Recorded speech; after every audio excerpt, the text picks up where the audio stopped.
hello everyone, welcome you all to my YouTube channel. Guys, ಇವತ್ತು ನಾನೊಂದು marriage ಸೆರೆಮನಿಗೆ ಅಂತ ರೆಡಿಯಾಗಿದ್ದೀನಿ. Marriage ಇದ್ದಿದ್ದು ಮಾದನ್ಗಿರಿಲಾಗಿತ್ತು. ಹಾಗಾಗಿ ಬ್ರೋ ಜೊತೆ ಬಿಡ್ಲಿಕ್ಕೆ ಹೇಳಿದ್ದೆ. ಬೈಕಲ್ಲಿ ಹೋಗಿದ್ರಿಂದ ನನ್ನ ಹೇರ್ ಸ್ಟೈಲ್ ಫುಲ್ ಹಾಳಾಗ್ಬಿಟ್ಟಿತ್ತು. ನಾನು ರೀಚ್ ಆಗ್ತಾ ಇದ್ದಾಗೆ ಕಾಲೇಜ್ ಫ್ರೆಂಡ್ ನಿರೋಷ ಕೂಡ ಜಾಯ್ನ್ ಆದ್ಲು. ಇಬ್ಬರು ಸೇರಿ ಹಾಲ್ ಎಂಟರ್ ಆದ್ವಿ. ಫಸ್ಟ್ ಹೋದದ್ದೇ ಬ್ರೈಡ್ ರೂಮಿಗೆ.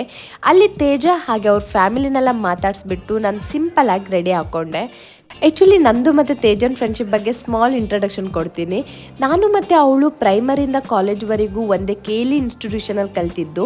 ಪ್ರೈಮರಿ ಹಾಗೆ ಹೈಸ್ಕೂಲಲ್ಲಿ ಅಷ್ಟೇನು ಕ್ಲೋಸ್ ಇರಲಿಲ್ಲ. ಬಟ್ ಕಾಲೇಜಲ್ಲಿ ಸೈನ್ಸ್ ಫೀಲ್ಡ್ ಚೂಸ್ ಮಾಡಿದ್ವಿ. ಅಲ್ಲಿದ್ದಿದ್ದು 9 ಗರ್ಲ್ಸ್ ಮಾತ್ರ.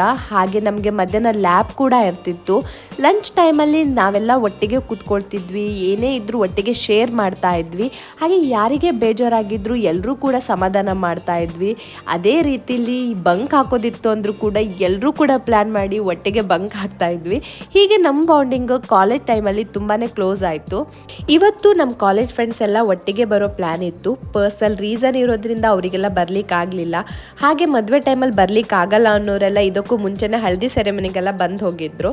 ಕಾಲೇಜ್ ಟೈಮೆಲ್ಲ ಮುಗಿದ ಮೇಲೆ ನಾವು ಫಸ್ಟ್ ಭೇಟಿ ಆದದ್ದು ನಿರೋಷನ್ ಎಂಗೇಜ್ಮೆಂಟಿಗೆ. ಅದಾದ ನಂತರ ನಾವು ಈಗ ಭೇಟಿ ಆಗ್ತಾ ಇರೋದೇ ತೇಜನ್ ಮದುವೆಗೆ. ಆ್ಯಕ್ಚುಲಿ ನನಗೆ ತುಂಬಾ ಹುಷಾರಿರಲಿಲ್ಲ. ಉಡುಪಿಯಿಂದ ಮನೆಗೆ ಬಂದ ತಕ್ಷಣ ವೆದರೆಲ್ಲ ಚೇಂಜ್ ಆಗಿ ಇಲ್ಲಿದ್ದು ಕೋಲ್ಡಿಗೆ ಜ್ವರ ಎಲ್ಲ ಬಂದುಬಿಟ್ಟಿತ್ತು.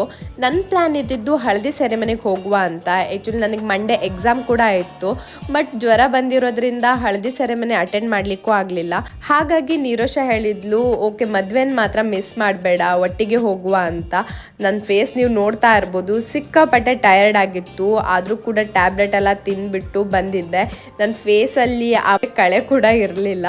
ಬಟ್ ಈ ಮದುವೆ ನಾನು ಅಟೆಂಡ್ ಮಾಡಿದೆ ಅನ್ನೋ ಒಂದು ಖುಷಿ ಉಂಟು. ಯಾಕಂದರೆ ಕಾಲೇಜ್ ಫ್ರೆಂಡ್ಸ್ ಎಲ್ಲ ನಾವು ಸಿಗೋದು ಮತ್ತು ಯಾವಾಗೋ ಏನೋ ಗಿಫ್ಟ್ ತೊಗೊಳ್ತೇನೆ ಮದುವೆಗೆ ಬಂದಿದ್ವಿ. ಸೊ ಗಿಫ್ಟ್ ತರಲಿಕ್ಕೆ ಈಗ ಮಾರ್ಕೆಟಿಗೆ ಹೋಗ್ತಾ ಇದ್ದೀನಿ. ನಾನೇ ಗಿಫ್ಟ್ ತೊಗೊಬರ್ತೀನಿ ಅಂತ ಹೇಳಿದ್ದೆ. ನನಗೆ ಹುಷಾರಿಲ್ಲದೆ ಇರೋದ್ರಿಂದ ಮಾರ್ಕೆಟಿಗೆ ಸಹ ಹೋಗೋಕ್ಕಾಗಿರಲಿಲ್ಲ. ನೆಕ್ಸ್ಟಲ್ಲಿ ಮದುವೆ ಮನೆಗೆ ಹೋಗಿ ನಾವು ಪ್ಲ್ಯಾನ್ ಮಾಡಿದ್ದು. ಹಾಗಾಗಿ ಅಲ್ಲೇ ಗೋಕರ್ಣದ ಹತ್ರ ಮಾರ್ಕೆಟಿಗೆ ಹೋಗಿಬಿಟ್ಟು ಒಂದು ಸ್ಮಾಲ್ ಗಿಫ್ಟ್ ತೊಗೊಂಡು ಹೋದ್ವಿ. ಅದಾದ ನಂತರ ನಾವು ಸಿಕ್ಕಿರೋದೇ ಅಪರೂಪ ಆಗಿರೋದ್ರಿಂದ ಫ್ರೆಂಡ್ ತುಂಬಾ ರಿಕ್ವೆಸ್ಟ್ ಮಾಡ್ತಾಯಿದ್ಲು ರೀಲ್ಸ್ ಮಾಡುವ ಅಂತ. ಹಾಗಾಗಿ ಅವಳಿಗೆ ಈಸಿ ಆಗೋ ಸ್ಟೆಪ್ ನೋಡಿಬಿಟ್ಟು ಯಾರಿಗೂ ಕಾಣದೇ ಇರೋ ಹಾಗೆ ಹಾಲ್ ಬ್ಯಾಕ್ ಸೈಡಲ್ಲಿ ಹೋಗಿ ರೀಲ್ಸ್ ಮಾಡ್ತಾಯಿದ್ವಿ.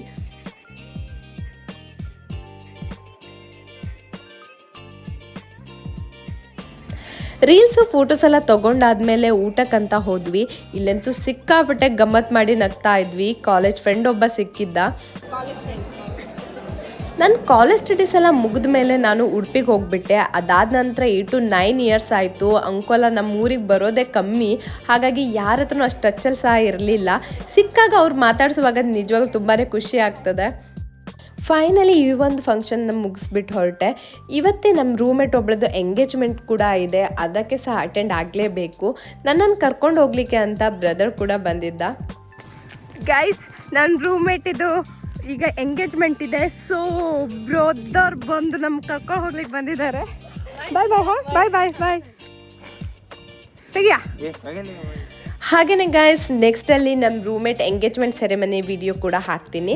ಸೊ ಈ ಒಂದು ವಿಡಿಯೋ ನಿಮ್ಗೆಲ್ರಿಗೂ ಇಷ್ಟ ಆಗಿರುತ್ತೆ ಅಂದ್ಕೊಳ್ತೀನಿ. Thanks for watching.